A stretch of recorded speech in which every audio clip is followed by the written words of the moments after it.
Yes, what a day to kick off the Prada Cup, the Challenger Series for the America's Cup in Auckland.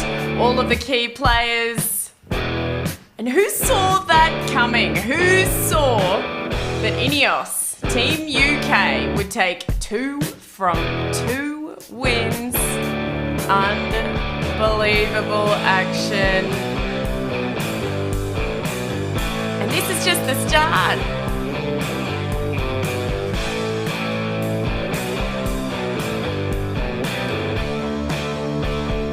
Oh, the America's Cup, everybody. This is what it's all about. Welcome, my first AC Chat and Wrap, or the America's Cup Chat and Wrap. Today, just me, but we do have a series of phenomenal guests lined up who will be joining us over the next few weeks. So excited. And oh my gosh, what a day. Did everyone have a good time watching? I was watching on KO. We don't actually get it on YouTube here in Australia, but I did post a link on my website to help out all of our followers around the world to see how they can watch.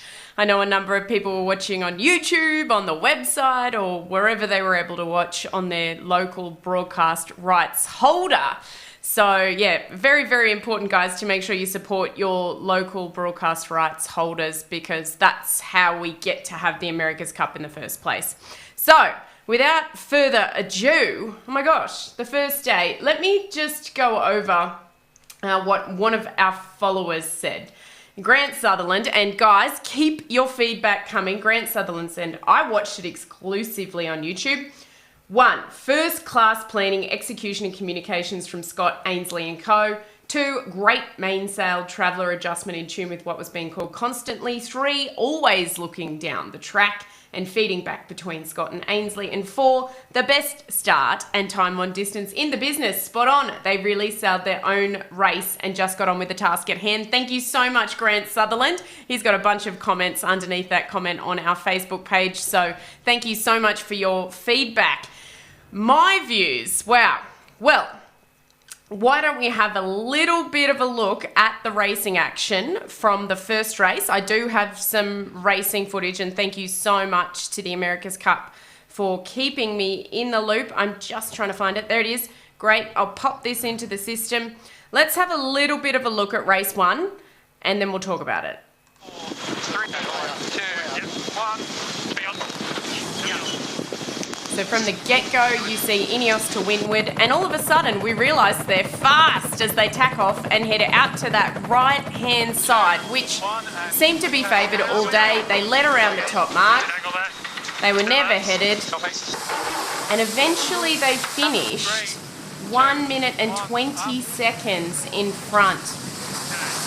23 minutes and 13 seconds for race 1. Race 2 got underway completely on time. Unbelievable. And basically, Ben got off the start to windward, was quicker than we all expected, and off they went to continue to gap American Magic. Unbelievable. So here's a little bit about what Terry Hutchinson had to say about just what went down for the American Magic team.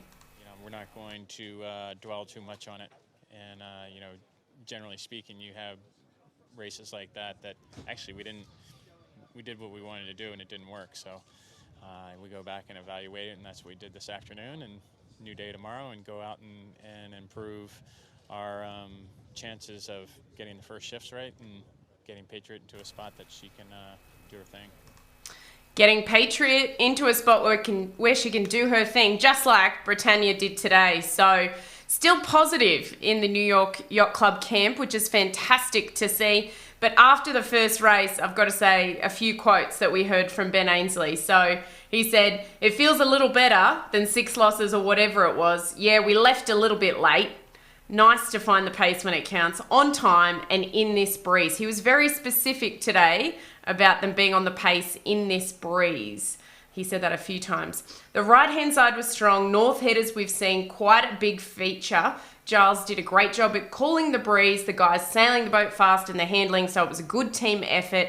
I've got to say, that race was for the rest of our team back at the dock, our designers, our engineers, our shore team, boat builders. They've just had an epic 2 or 3 weeks turning this boat around, and for our friends at Mercedes GP for helping us to turn this around. Craziness. Now, I want to hear your thoughts. Obviously, they've worked hard. Obviously, they've changed a bunch of things. Nathan Outteridge said it in the commentary today. Do you think they were sandbagging, or do you think they've just improved this much? Opinion poll. Let's see what you guys think, and I'm going to keep an eye out on Facebook for the rest of the show. Let's see what you guys think. Unbelievable racing though, just fantastic. So let's go straight into race 2 and have a little bit of a look at how that turned out. It was slightly different to race 1 in that we got a little bit of a pre-start. Jimmy Spithill matching up against Ben Ainsley. What could happen?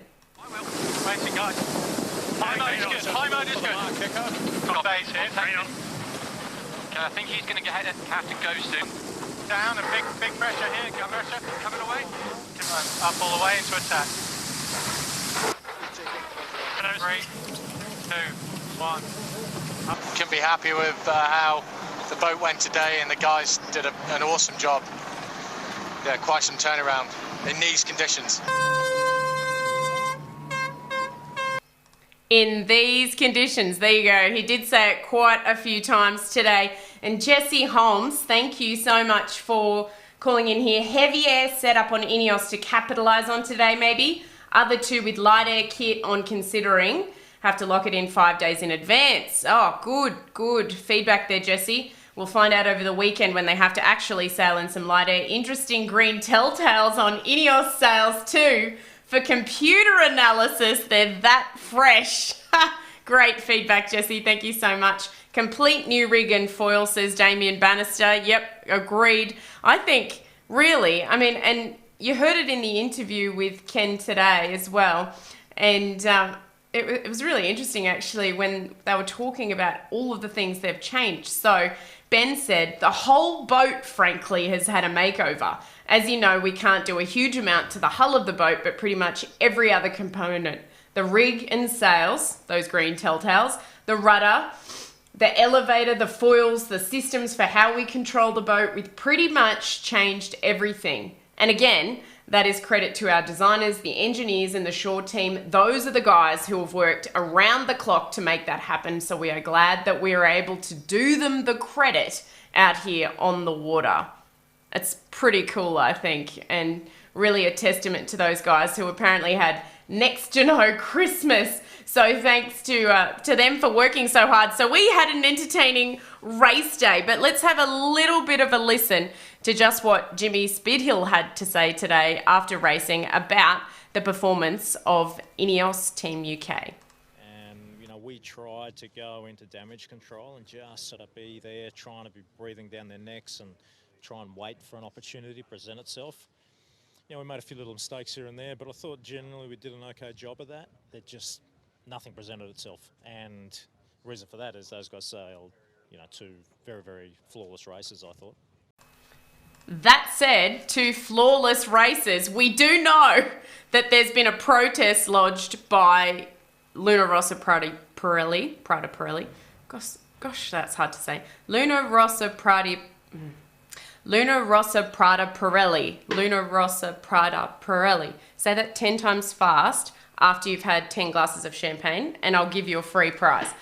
Now, so there has been a protest lodged. It's got something to do with the out-haul system, which is meant to be internal, and apparently they had a main fairing which was actually outside of the sail skin. So maybe they were able to adjust it while they were racing. So we're waiting to hear more on that.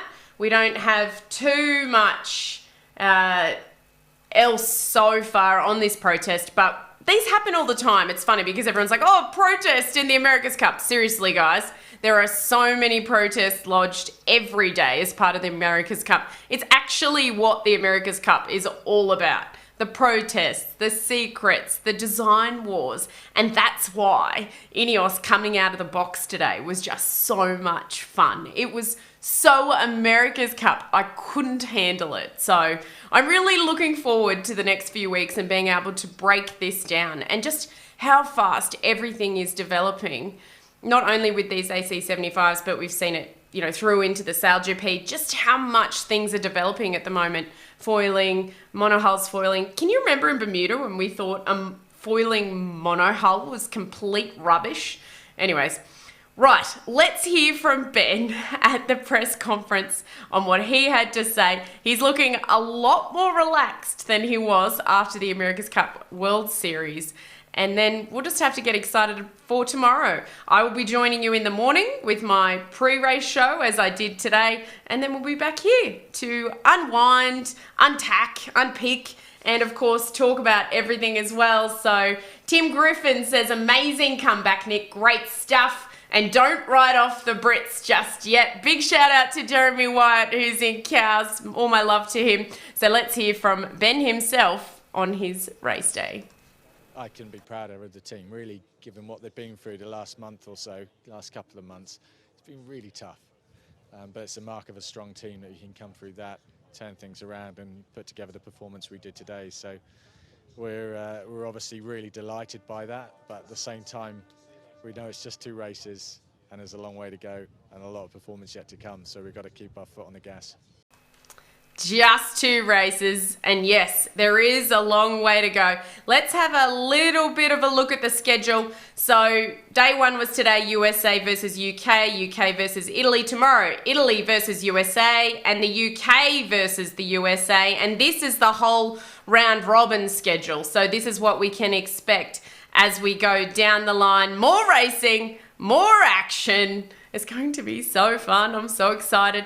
I'll keep you posted on what the race track will be tomorrow. Going to get lighter over the weekend, as we've all heard. And thanks to you all for tuning in as well. Toby, Powerfree, Poms definitely had a great day. Can't wait to see them again. Toby is one of the relatives of some fantastic guests we will expect in this debrief show, our AC Chat and Wrap. Tom Slingsby said he's keen. Well, he's not keen. Tom Slingsby will be here because he's a diehard like myself. John Bertrand's very excited about all the developments. He'll be joining us for a few days or maybe 1 or 2. We'll see what happens, but I'm sure that he'll get addicted. Katie Spithill, as well as Andrew Dog Powerfree from Cows. All these guys know all these guys very well, so it'll be great to get their insights and their thoughts and their views and to chat AC, because one of the benefits of me not being in Auckland is that I can really prey on those who also aren't in Auckland and their passions. So I might be far and not doing exactly what I was doing in Bermuda, but I think we're doing a pretty good job so far. So enjoying all of the racing, and we're really looking forward to tomorrow. I'll see you in the morning. And remember that you can always head to www.sailorgirlhq.com. There's a link there that shows you how to watch everything, and we'll be bringing you as much action as we can from right here in Australia. Cheers, guys.